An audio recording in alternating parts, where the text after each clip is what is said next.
Chicago's Inspector General is meant to be one of the most independent figures in city government, tasked with investigating misconduct, waste, and abuse, no matter where it leads.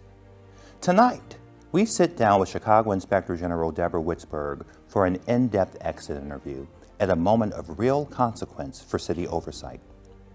Witzburg was appointed under former Mayor Lori Lightfoot with a mandate to strengthen transparency and accountability inside City Hall. During her tenure, she oversaw investigations that by design often put her office at odds with those in power.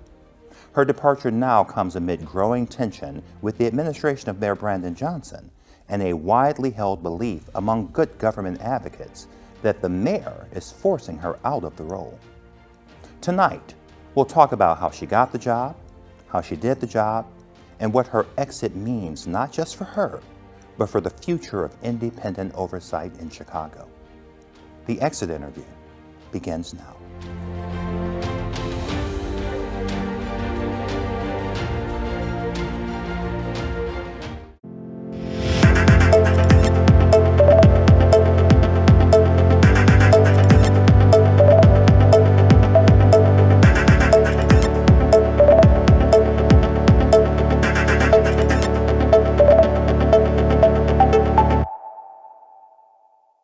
Sources say Mayor Lori Lightfoot may name a new city watchdog soon. This after more than 5 months since the last Inspector General left the job. Well, sources say that Mayor Lori Lightfoot will tap Deborah Witzburg to serve as the city's next Inspector General. She was the number Chicago's 2 new top official watchdog. Deborah Witzburg confirmed as the city's new Inspector General. Deborah Witzburg went from the number 2 official in the Office of Inspector General to number 1. She used to oversee public safety-related investigations, which is why she may look familiar. What we're focused on is making sure that we get a new, strong, independent Inspector General who understands the importance of staying in their lane. When we are doing it best, it's not popular. But I am really committed to this work, and I am tremendously heartened by the people working in this office every day. Inspector General, I feel like we've been in this space, in this studio, having a conversation like this, but this is different. Our first conversation was at the beginning, I think, of both of our chapters. You were fairly new in the role of Inspector General. Yes. I was fairly new in the role as Executive Director, and here we are some 4 years later. We were both so shiny. So shiny and bright and hope-filled. Take us back to your appointment. Go back in time. What was happening in Chicago at that time that made the Inspector General role not only important, but interesting to you? Well, I was appointed in 2022, and I had spent about 6 years in the Office of Inspector General before that. Most recently, before my appointment as Inspector General, I had been the city's Deputy Inspector General for Public Safety. That was a job I held for a little less than 2 years. My confirmation hearing as Deputy Inspector General for Public Safety was the weekend after George Floyd was murdered. Oh, wow. And so I had come into that job at a moment of kind of fever pitch around police accountability and public safety reform. That had shaped everything about the period of time during which I served as Deputy for Public Safety. And I sort of was coming out of that into the process of applying for the role of Inspector General. I had stepped down as Public Safety Deputy in order to apply for the role as IG because I wanted to avoid any appearance of there being an issue with my exercising some oversight over City Hall while I had a job application on the mayor's desk. So, that was a time when the city's consent decree was fairly new. And we were still very much in this kind of crisis catalyzed moment of tremendous attention around police reform and public safety.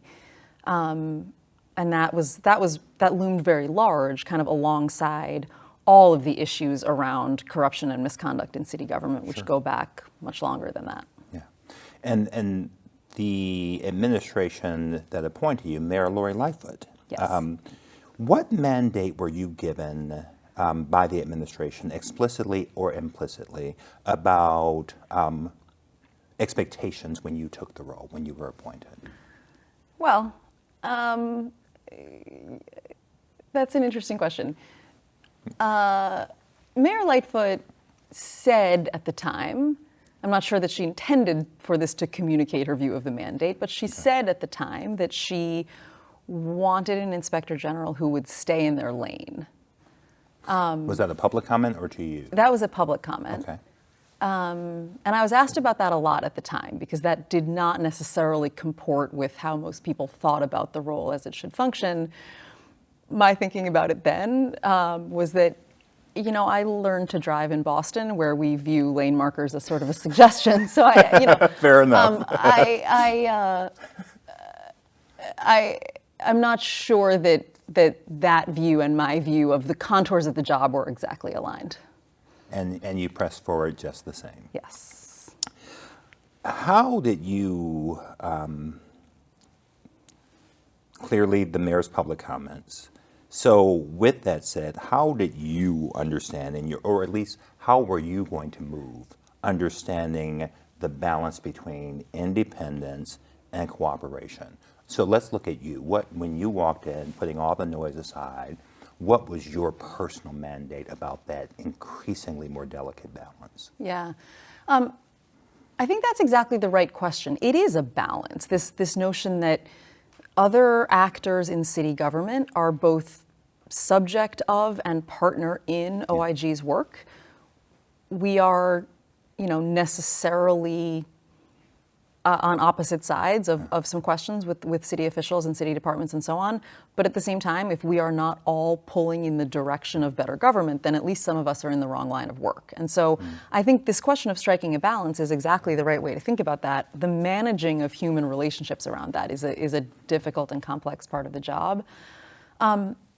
I am sort of an independence maximalist when it comes to this job. I take the independence of this work tremendously seriously. It is independence of the work, which is the hallmark and the lifeblood of effective oversight. And without adequate independence, this is performance art. And so I very much felt that way coming in and have continued to hold that view. I think what I underestimated at the beginning was how much kind of day-to-day vigilance the safeguarding of that independence would require. There are big independence battles where the right answers are, in my view, very obvious. You know, there are and there have been very real, very overt threats to the independence of our work, and those are easy to see, right? The big threats are kind of easy to see. And those calls are coming from inside the House? Yes. Okay. Yes, certainly yes. Okay. Though, you know, the big affronts to independence, the big threats to independence are easy to see coming, and I knew that there would be those, although there's some that I would not have necessarily anticipated. But I think what I underestimated was the fact that safeguarding OIG's independence also requires this like quieter, smaller day-to-day vigilance. You know, even things like, for example, I have declined to review testimony before City Council in advance with the Mayor's Office. That's kind of an ordinary course activity of the Mayor's Office of Intergovernmental Affairs. They will ask department heads who are going to testify in front of City Council to prepare their testimony with the Mayor's Office, to submit opening statements to the Mayor's Office for review. I've declined to do that sort of thing. I've declined when we've been asked, sometimes at City Council hearings, people testifying are asked to provide additional information to a committee, for example. The ordinary practice is that those responses through a committee chair should go to the Mayor's Office for review before they're distributed. I've declined to have my testimony, our statements, our information reviewed by the Mayor's Office. And how well received was that, or is that approach? Walk me. No, and I ask you this because there are so many. I think when you and I first sat down in the arena at the start of this chapter for both of us, and we talked about, I said it must be difficult, and I have such respect for you, which has grown exponentially, watching the work even more closely. But you're not anyone's favorite. No offense. Yeah, no, none taken. But it's tantamount. The best comparison I could do is HR. Nobody goes, "Yay, HR is coming down the hall." Yay. Well, I mean, there's a whole lot to be said about that. But you know, if everybody at City Hall felt entirely warm and fuzzy about us, then we wouldn't be doing our jobs, and that is just something like to be embraced about the work. I will say, and I'm sure we'll get to some of this later in the conversation. One of the things I am proudest of about my time in this job is that we have reached very productive, very cordial professional working relationships with many people in city government, many people in city council, leadership in many city departments. So you're right. No one is thrilled to see us in their door. But we appreciate, the other side of that is, without it, the system falls apart. I think that's right. And I think that recognition is, there are lots of folks in city government who hold exactly that view and who recognize the value of our work even when they aren't thrilled to see us coming and even when they don't necessarily agree with everything we have to say. So, how well received has my approach to independence been? Not very, by the folks to whom I think the independence and effectiveness of our office is a challenge. Which is perhaps why it works. Indeed. Manny Whitfield served in city government for 7 years, most recently side by side with fired former Deputy Mayor Garion Gatewood. He and Gatewood were suddenly fired. Whitfield reveals he and Gatewood filed an Inspector General complaint last October. For the first time, against Chicago top Mayor mayoral Brandon staffer. Johnson is addressing the firing of 2 top City Hall leaders last week. The pair filed a hostile work environment complaint against City Hall with the city's Mayor Office Brandon of Inspector Johnson's General. right-hand man should be fired, according to the city's Inspector General. But the mayor's office is declining to do so. Much of our work is really designed to, or driven by the desire to shine a light into dark corners of City Hall. This is a conversation that we ought to be having in the light of day. Only once there was a prospect of discipline and in fact termination from a city job did the subject's attorney reach out to us. Interesting. And what did they say? That they had intended to reach out sooner. Is that sufficient? It is not. If you get pulled over for speeding, you don't get to tell the police officer that you meant to slow down before you got there. Clearly, the Inspector General's office is designed to create some discomfort. In your view, I may already know the answer, and so do our viewers, but I'm going to ask the question. In your view, Inspector General Witzburg, did your office succeed in doing what it was supposed to do under your watch? I think so. One of the really hard things about this work is that metrics of success are hard come by.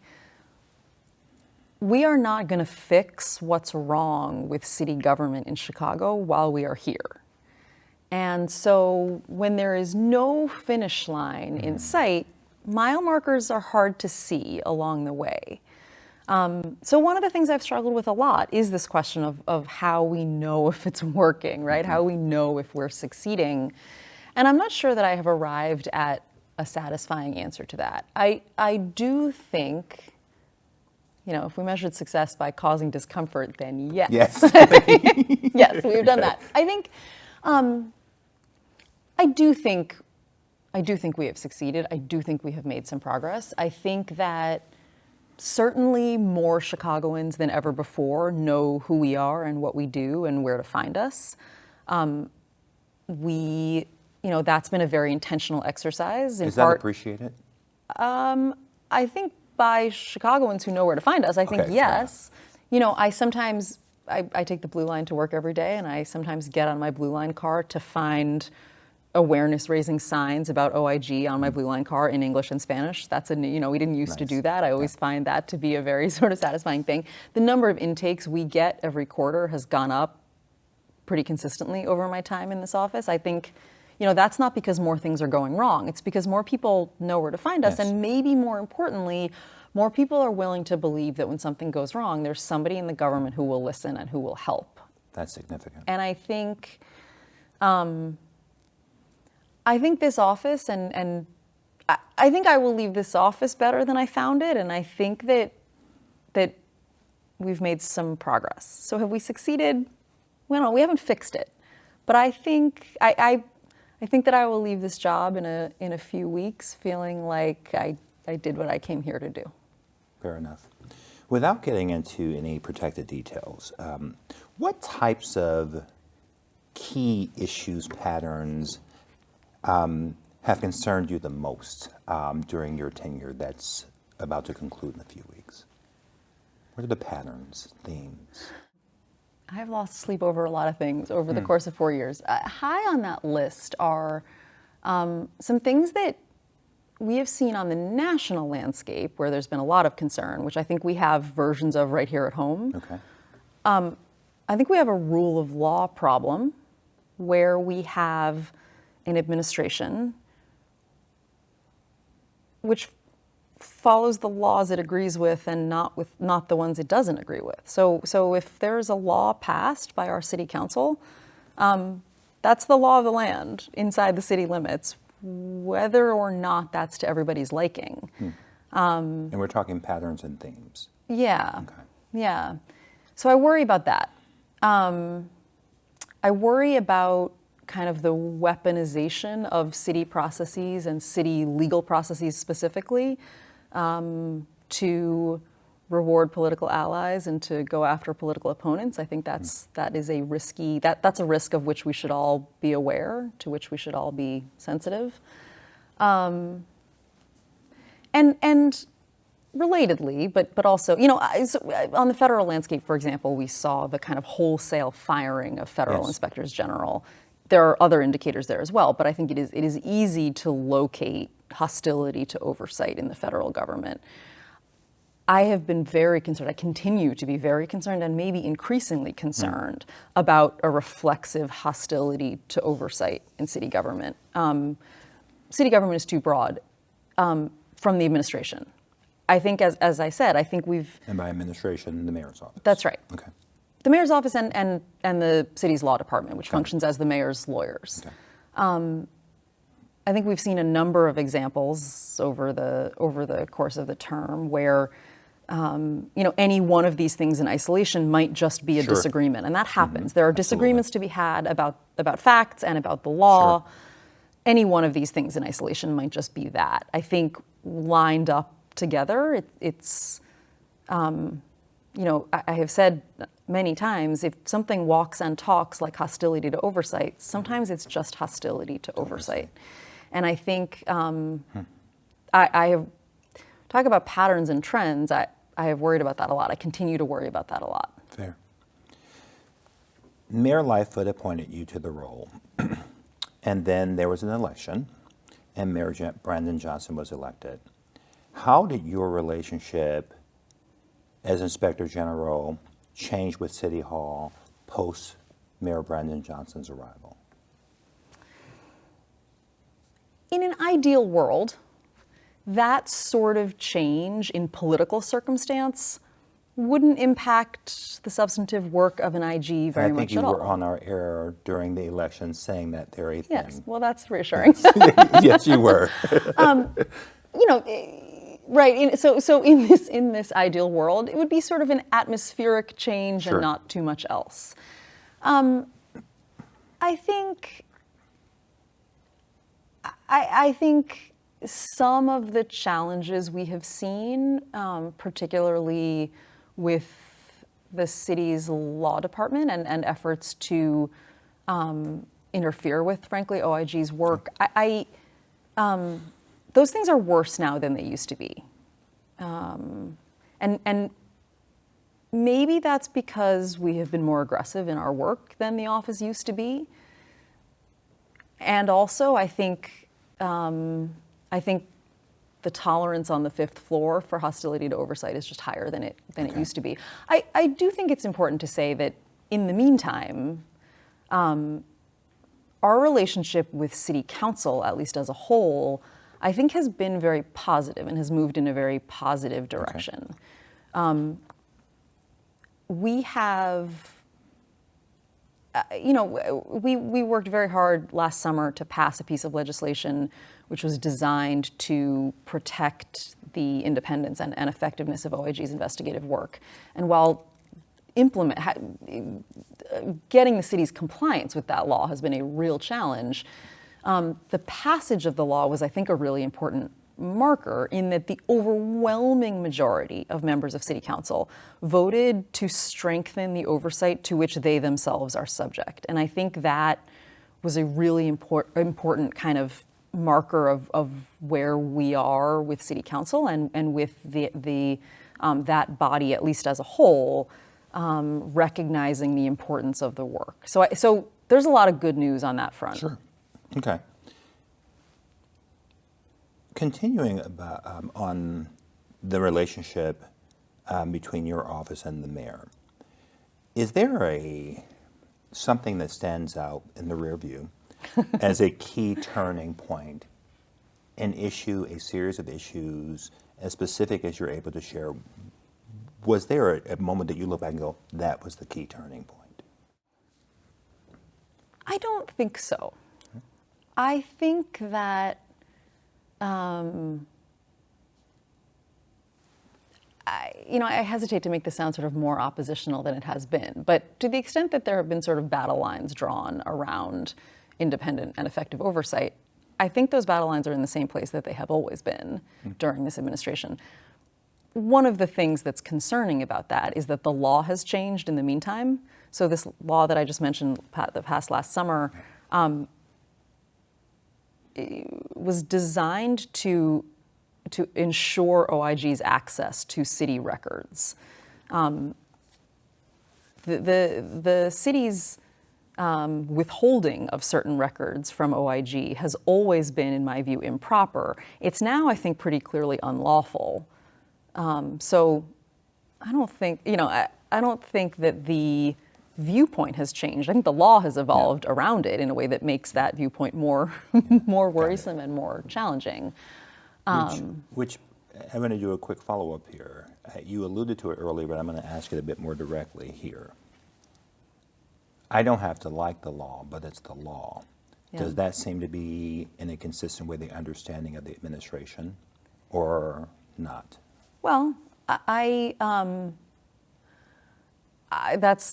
is sort of the rule of law question, which I kind of gestured at earlier. You're right. That's what the rule of law means: is whether you like the law or not, it's the law. Yeah. And I think we have seen questions like, for example, implementation of the alternative budget, where there have been real questions about the administration's willingness to implement policy preferences other than their own. I have real concerns about the city's compliance with a law designed to ensure the effectiveness of oversight. I worry about that. Yeah. I'm going to put a pin in that law because I remember when it happened, hyperlocal news, public affairs, it was important news, and something interesting happened that week that took those of us who pay attention aback. We'll get to that in a moment. Do you believe, Inspector General, that the driving force of clear tension between your office and the mayor's was related to or impacted by specific investigation or investigations, or simply the role of IG itself, or some combination thereof? I don't know, and I think that probably people being what they are, it's probably both of those things. It's somewhere in the middle, some combination. I really do think, we talked about this kind of reflexive hostility to oversight. I think that thread has run through so many different events and so many different circumstances that it's hard to view that as anything other than about the role of oversight. Have there been specific investigations and specific findings which have one or two added to that? Added to that. Probably yes. Yeah. It's probably both of those things. Okay, I'm going to assume at this point you don't want to highlight. That's what I have to say about that. Okay, fair enough. And there it is. Top watchdog is not seeking another term. Yeah, Inspector General Deborah Witzburg made the announcement just yesterday. Now, the decision comes after Chicago City Council approved new ethics reforms that would give the city's IG top more investigator latitude. is on her first term in office, and it'll be her last. Inspector General Deborah Witzburg, who has had her clashes with Mayor Johnson, announced this evening that she will hang it up once her term is done in April. Yesterday's vote is such a big deal because it secures protections that have eluded this office for almost 2 decades. Inspector General, There is a widely held belief that Mayor Johnson is forcing you out of this role. Is that belief accurate? Look, there could be no higher compliment paid to an IG than to have an oversight-averse executive want them out of the job. I have long said that you have to do this job like you don't want it anymore, right? The effectiveness and the credibility of the work is really profoundly compromised as soon as there is any suggestion that an IG is pulling punches to save their own neck. There will be plenty of criticisms about the work we have done. I don't think people will say we pulled punches. So I am proud of that. You know, the decision not to seek reappointment to a second term was mine. I announced last July that I would not seek reappointment, and you sort of referred to this earlier. And if it was the day where something fairly historic, those of us who work in this space remember the timing. And let me refresh us and our viewers at home. There was this incredible collaborative effort with City Council, imperfect, but it moved the needle, strengthening oversight. And if I can visualize in that same press release, and the Inspector General will not be seeking a second term, which begets the question. So, and I remember there had been maybe days prior, or maybe weeks, where we felt that you were interested on record. Okay, I just want to, because we can all change, but I just want to, and I think that's what so many folks looking from the outside went, on the day that should be so incredible, this is the day of the announcement, and then just prior, there was a full commitment that you had more in you to give the city. Yes. So I think the question becomes, something changed. Yes. Was that the mayor suggesting, implying explicitly, implicitly that you may have this, but I want you out?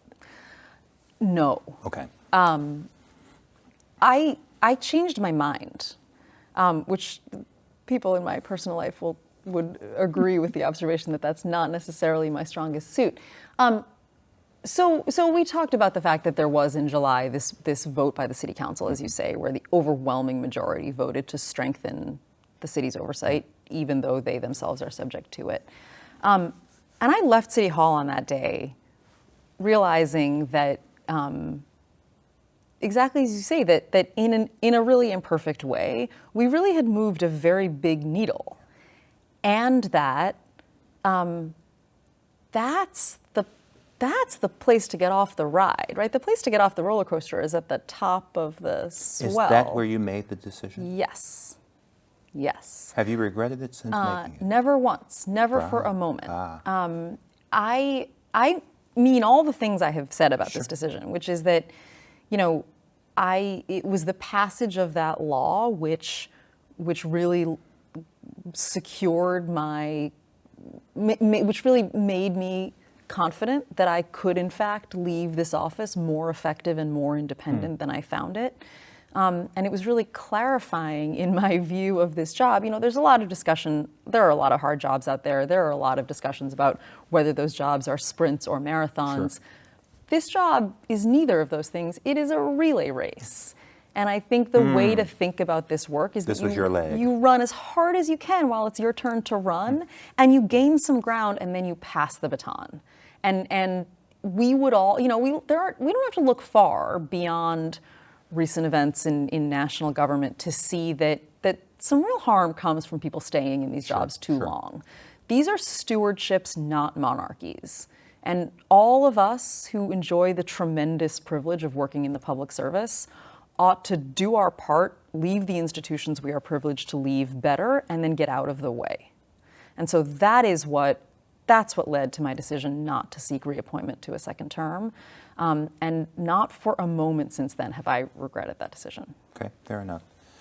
So let's talk about the realities that the city is about to face in a matter of weeks. The departure of the Inspector General at a time such as this in both the city's evolution and the country around it. What concerns you most about how your departure might affect the independence of the Inspector General's office? Because we both know you can do yeoman's work, heavy lifting, but as soon as there's a gap, default positions can. Was the seed planted enough? What's your thinking there? What's your concerns? Well, more than one thing is true at the same time here. I am very comfortable with and confident in the state of the office. There are extraordinary people in the office doing very fine work. And I do believe that we have engineered the place to succeed. We've engineered the place for stable, long-term success. And I'm deeply confident that work will continue. Okay. Do I also worry about what will happen in this environment? Oh, I see the peacefully coexisting. Which okay. I think is hostile to oversight? Yes. Of course I do. And I think it would be foolish not to. Sure.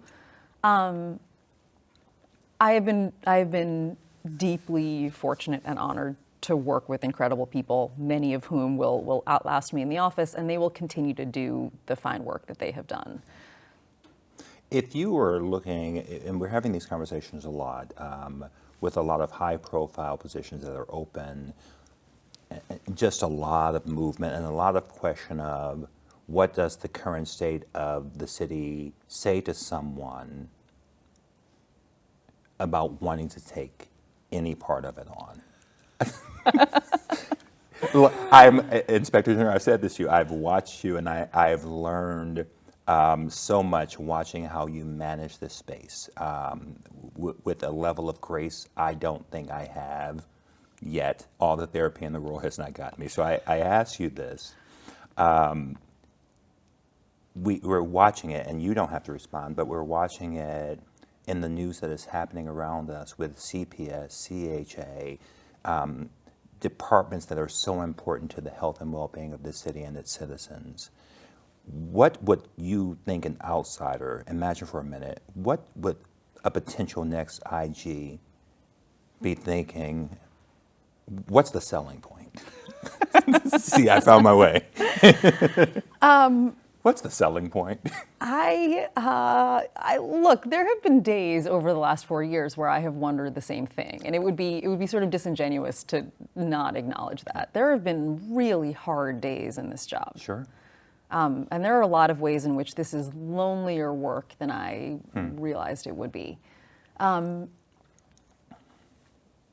I also mean it when I say that it has been a tremendous privilege to do the job. I really am, in my bones, more so today than 4 years ago, a true believer in the mission of this office and in the power of government to do good.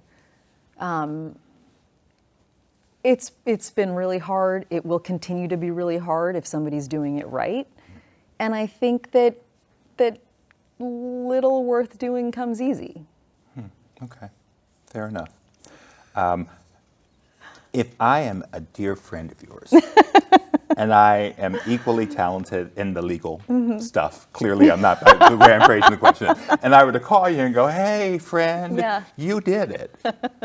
Should I take this opportunity? Why or why not? Just guide me through my thinking. How would you help that person decide? How would you help that person, with everything you just said, how would you help them to decide where the line or the cost-benefit analysis may fit for them taking this role? Every job, every career choice has trade-offs, right? And there certainly have been downsides and costs to doing the job. I say this alongside my standing by the observation that I have not for a moment regretted the decision not to do this anymore. I wouldn't trade having done it for anything. I think that we all ought to be looking for ways to make the world a better place. When you and I were here at the very beginning, we talked about this children's book. We talked about Miss Rumphius, sure which did. is this children's book about making the world more beautiful. We all ought to be looking for ways to make the world a little better, to leave our city, our place a little better than we found it. This job is all day long in all the ways an opportunity to do that. I'm lucky to have found myself in it. Sure. And I wouldn't I wouldn't do it differently for anything. Some new allegations tonight of misleading practices surrounding the mayor's gift room. Well, the Office of the Inspector General wanted to check it out back in January. At first, the mayor's office said no. But now the Inspector General, Deborah Witzburg, says she knows the reason why they said no. Hundreds of gifts given to Chicago's mayor, but who's paying for them? A new Inspector General report just out today opens up new questions about who may be buying influence at City Hall. The Inspector General says when things happen behind closed doors, people have every reason to assume the worst. A new report out today from Chicago's Inspector General raises more questions about access to Mayor Brandon Johnson's gift room. He and everybody else have no way of knowing in an independent and confirmed way what exactly was happening with that city property before this new gift room was built. That's a real transparency problem. Talking about your relationship or relationship management with the mayor, Mayor Brandon Johnson specifically, what were your direct interactions like? Limited, I would say. So I should say, I don't know whether Mayor Johnson would have reappointed me to a second term if I had not made the decision not to seek one. Okay. He and I never had a conversation about it, so I don't know. Okay. In fact, over the course of this term, I have reached out specifically, individually, directly to Mayor Johnson 3 times. Over 4 years? Over 4 years. Lots of interaction with his office and sort Okay. of ordinary course sending of reports and so on. But in the course of kind of running a city department, in my job as Inspector General, I've reached out directly to the mayor 3 times. Those 3 times were when I was concerned that OIG's physical workspace was not safe for the people who worked there. We had mold and collapsing ceilings and no physical security, and we couldn't keep city employees safe in our workspace. I reached out directly to the mayor about that. I reached out to the mayor directly in our work around this ordinance last summer to strengthen oversight. I reached out directly to the mayor about what I thought were kind of the policy issues at stake.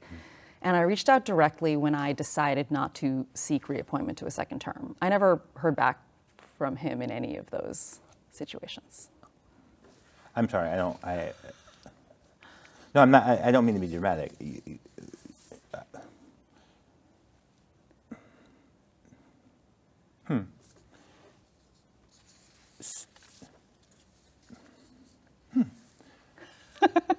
No, well said. Yeah, no, and I want to make sure I'm hearing you. What you just said to me is your interaction with the mayor of the city, direct, was limited.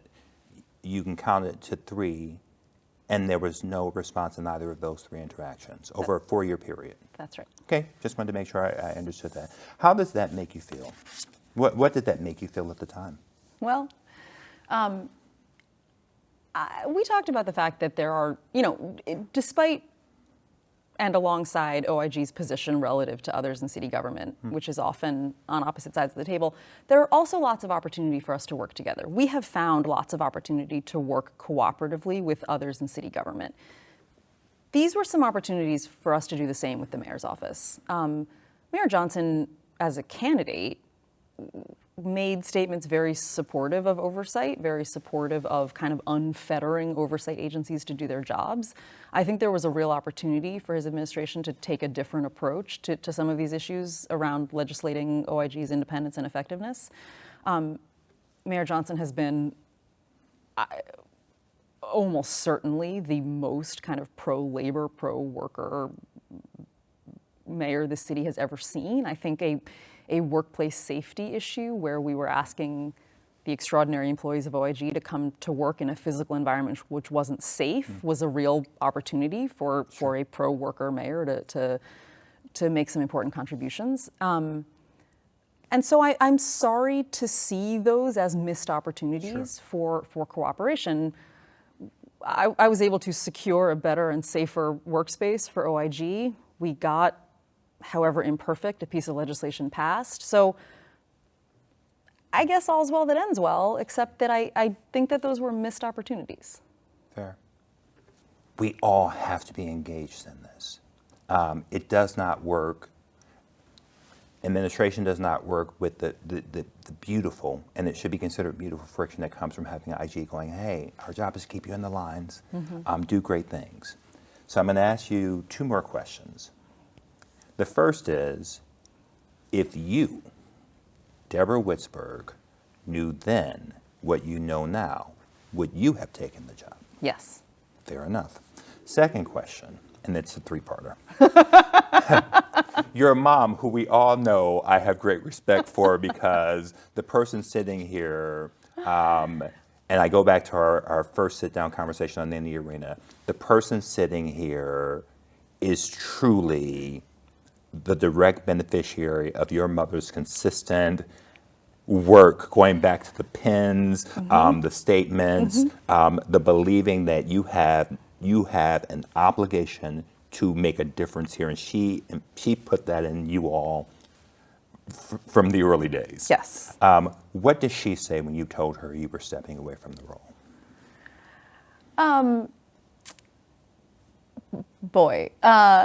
I think that the message that as we have talked about, that I grew up very clear about was that this responsibility to make the world a better place, to fight for peace and justice is not about, it's not about the mechanism, it's not about how you do it. It's about knowing that that's our most basic responsibility. You know, I'm a firm believer in the notion that of those to whom much is given, much is expected. A great deal has been given to me. And the lesson that I was very lucky to grow up very clear on was that you can choose to do a lot of different things to make the world more beautiful, so long as you keep at it. Fair enough. Inspector General Witzburg, Deborah, thank you for your service to the city.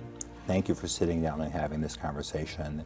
And yet again, thank you for your service to this city. Thank you. Wishing you, we certainly hope that, I'm not going to ask the question of what's next, because you're trying to gracefully close this chapter, and I think you should have time to do that.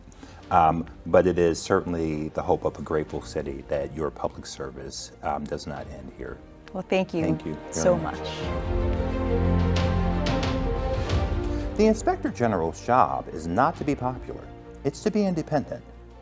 Deborah Witzburg's exit raises enduring questions about how much independence Chicago is willing to tolerate, and how power responds when oversight becomes inconvenient. As the city looks ahead, the issue is no longer just who holds the role, but whether the role itself can remain truly independent. With that, the exit interview is complete. Thank you for watching. Good night.